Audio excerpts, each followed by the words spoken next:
How do you know if you're living your dream or someone else's dream? Has it ever occurred to you that maybe the things that you want in this world is actually only because you've seen someone else have it, you've seen someone else do it, or you've seen someone else be it? Let's talk about it. Marathon, yeah, say that to me, yeah, say that to me, oh marathon, you can say that to me, yeah, say that, you can say that to me, marathon. Please like, share, and subscribe, and as always, this episode is brought to you by Nutrishop Parker. It is your one-stop shop for high-quality supplements, protein powders, and wellness products that actually deliver. Whether you're building muscle, burning fat, or just trying to feel better every day, Nutrishop's expert team can help you find what works best for you. If you're local to Colorado, stop by their Parker location for a personalized experience. And if you are tuning in anywhere in the USA, use code BRANDON at checkout for free shipping on your order. Fuel your goals the right way. The Nutrishop way. All right, let's go.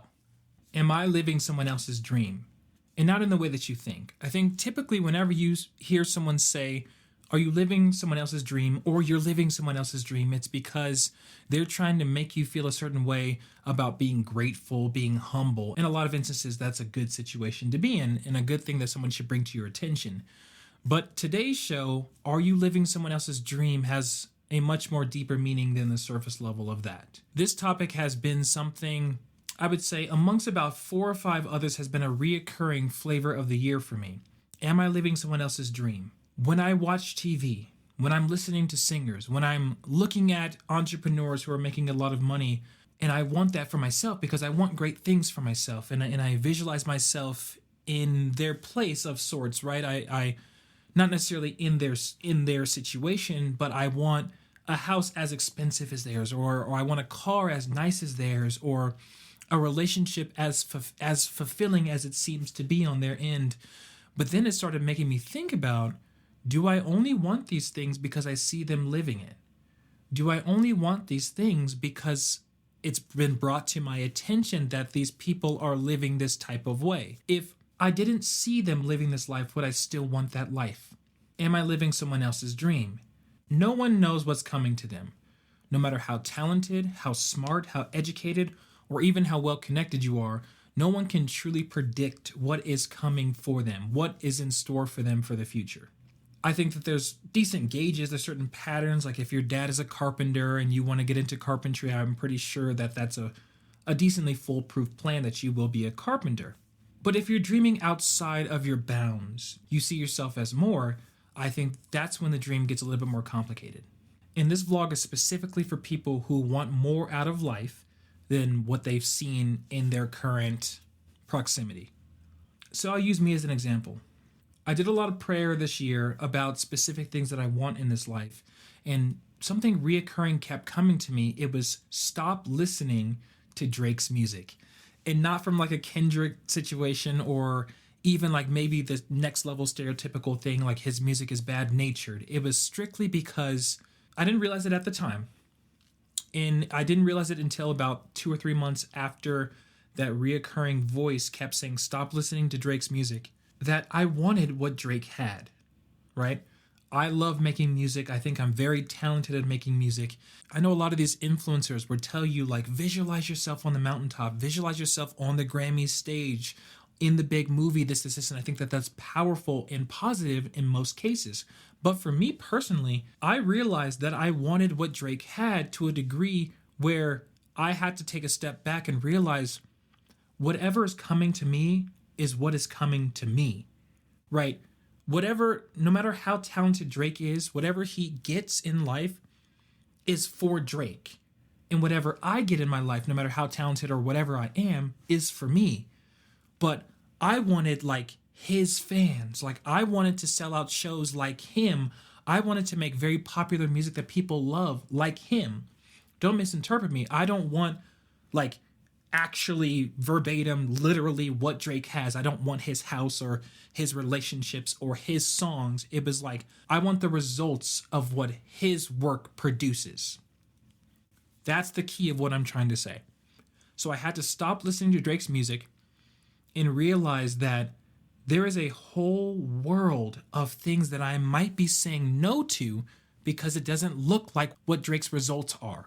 As a musician, I think it goes something like this. You make your music, you work with your producer, you mix and master it, you start figuring out how to market it, you put it out, you want fans to listen to it, share it, come to shows.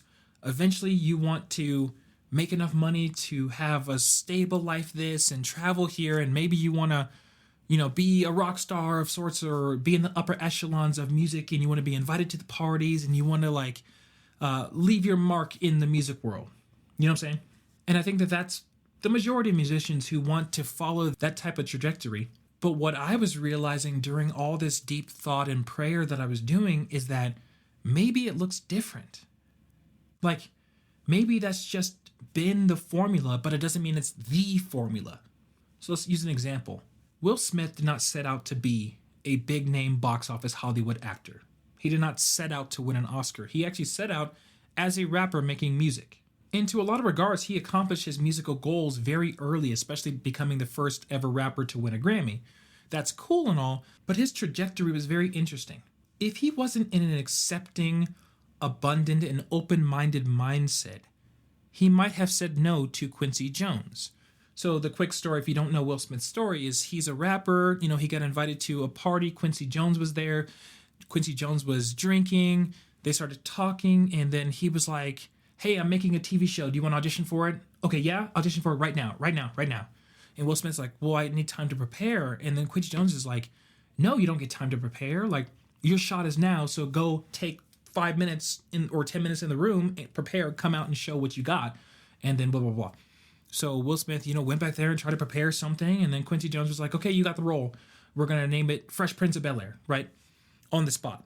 So I guess I can only speak for myself in this specific instance that whenever I think about my future, it is so well articulated and planned out and visualized that it's step by step by step. Because I've been visualizing success for such a long time, and I make it such a practice to smell, taste, touch everything that I believe my future is going to be. But in the pursuit of that, I've realized that I'm saying no to a whole world of things that might be coming to me and should be coming to me that would make me much, much more fulfilled than my own visions because I'm so rigid in my thinking. So let's lead it back to Drake. I want the trajectory of Drake's life, not understanding that maybe that is not what's going to fulfill me the most. Not saying that I don't want to be successful just like that, but I'm saying that the way that he found his success in his, perceived happiness, because we don't know about these individuals, we don't know how happy they are, but the perceived success of and happiness that I believe I would have, having that type of accolades and trajectory, is something that I just am now realizing might be holding me back, and by might, I'm pretty sure it is. I've said no to a lot of opportunities, a lot of relationships, a lot of connections, because I've just been so I know where I'm going and I'm headed right there. But in the middle of heading right there, I'm not stopping to smell the roses. I'm not stopping to enjoy life and be present in this world, because I love working out, which means that if Drake's success is an equation, I have an unknown variable that Drake does not have. I have a high level of fitness on me that Drake does not have, which means that no matter what, if I do everything step by step that Drake does, I can never recreate what Drake has created, because I have so much more different variables. Obviously, I'm a whole different type of individual. I speak different, I'm different heights, different upbringing, different locations, different connections, which means that I can never recreate someone else's success. So for you personally, when you're thinking about success and following blueprints, I think that that's wonderful, and blueprints are there for a reason. We don't want to reinvent the wheel if we don't have to. That being said, this is kind of the essence of what everybody that you're watching has been saying, that the key is you. You are the most important factor in your success journey, because that is the only thing that you cannot plan for.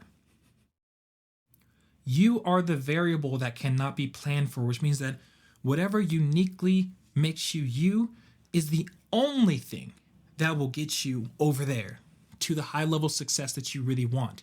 It is about you. The formula is nothing without your variable in there that changes the whole thing and makes it really go. How many copycat musicians are there? How many copycat actors are there? Have you ever watched a movie and it's like, that dude seems like he's acting like Denzel Washington? You see where I'm going with this? He's doing the fingers like, oh, okay, okay. Like he's doing all that shit. And it works for Denzel because he is the authentic variable in the equation for success as an actor. But if you use Denzel's variable, like you can't recreate something that is fluid and unique. It's like a fingerprint. You can't copy someone's fingerprint and expect to get whatever. You know what I'm trying to say with this whole type of analogy that I'm making.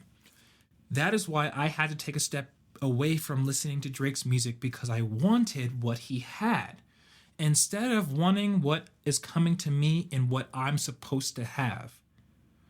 Doesn't mean that I'm not talented. Doesn't mean that you're not talented. Doesn't mean that you're not destined for high level success. Maybe the exact contract he signed, I think it was like a $400 million contract, is in your future. You will sign a $400 million contract from UMG. But just know you will not get there the same way Drake got there.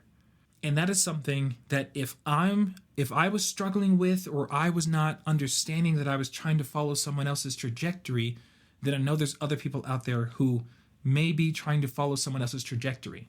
And it may even be at a smaller level. It may be the girl at the gym and you started buying clothes. Like she bought clothes because she looks so good in the clothes. Like this is for women. And she looks so good in the clothes and you want to look like a bad bitch too. So you buy the clothes and this is this. And then all of a sudden you're not getting talked to by guys anymore and no one's paying attention to you. It's like, it's because that's not your swag, right? That is not your shit. But if you're a dude and you're like, okay, well, I think I'm gonna start rapping like Playboi Carti, and everybody around you like, this is ass, right? They may be saying it's ass because, you know, they're haters and stuff like that, but there might be some genuine this is ass in there because it's just not your shit. So where are you from? Like, if you're not from Atlanta or whatever he's from, you should not be trying to sound like an Atlanta ass nigga. You know what I mean? How I've personally internalized that is I'm from Colorado.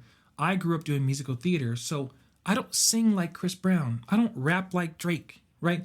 There's musical theater and there's taller vowels like a heart full of love, the night bright as day. Like, I'm not gonna do that on a fucking track, but like there's elements of like the taller sound, there's elements of a thicker vibrato in there that I don't shy away from. No matter how many studios I go to, who's like, hey, you should tone down the vibrato. I was like, how could I tone down the way my voice has been sculpted? There's so many Chris Brown copycats, and I don't know any of their names outside of just Chris Brown.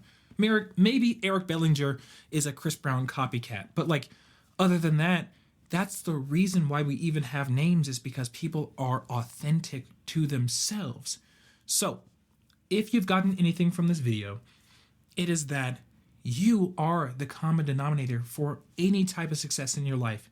You can follow blueprints to a certain degree, but you have to really analyze, am I trying to follow their trajectory for their success in their life by sacrificing my authenticity and my actual path and the things that genuinely make me happy and get me out of bed, and I'm wearing Rockaware because Jay-Z wear it? Like, there's so much more to life than following someone who you think has done life well.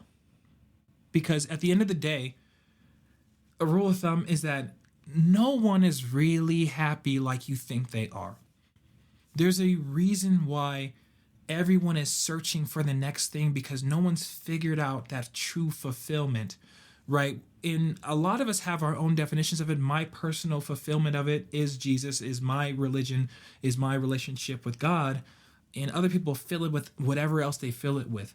But whenever you're looking for that success, and whatever the success is for you, just know that 9 times out of 10, if not 100 times out of 100, it's not going to work for you in the way that you think it will. It's not going to fulfill you in that way. So why not just be yourself? Why not just engage in the things you want to do? Why not just be who you are? And I think overall, our generation understands that. Overall, generations, after our parents figured it out, because the thing about this 9 to 5 grind that all the old people want you to do, just go get a job and stick with a company for 20 years, marry a good woman, white picket fence, dogs, cat, kids. We already know this stuff doesn't really work for us, which is such a blessing because now we no longer are bound by having to work on someone else's dreams. We are the generation of entrepreneurs. We're the generation of people who create. We're the generation of people who will actually be the next inventors, because when's the last time a TV scalable invention has happened? When's the last time a huge breakthrough in the marketplace has happened like the radio? I don't know if you've noticed, but we really haven't had crazy innovation to any type of significant degree in such a long time. And it's because we got so complacent. We started living other people's dreams. When the TV was there, now we're able to watch other people's lives, and we started modeling ourselves after people's lives. This is my opinion. Modeling ourselves after people's lives to the degree where we stopped living our own lives, right? Some people are meant to be individuals. If you're watching this, I'm sure you're meant to be an individual. Otherwise, you wouldn't have searched for this. You wouldn't have been called to click on the video that I'm sure is probably not getting a lot of views, but you are watching it.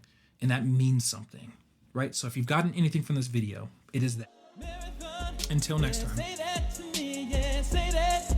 Yeah, say that to me, oh Marathon. You can say that to me, yeah, say that. You can say that to me, Marathon.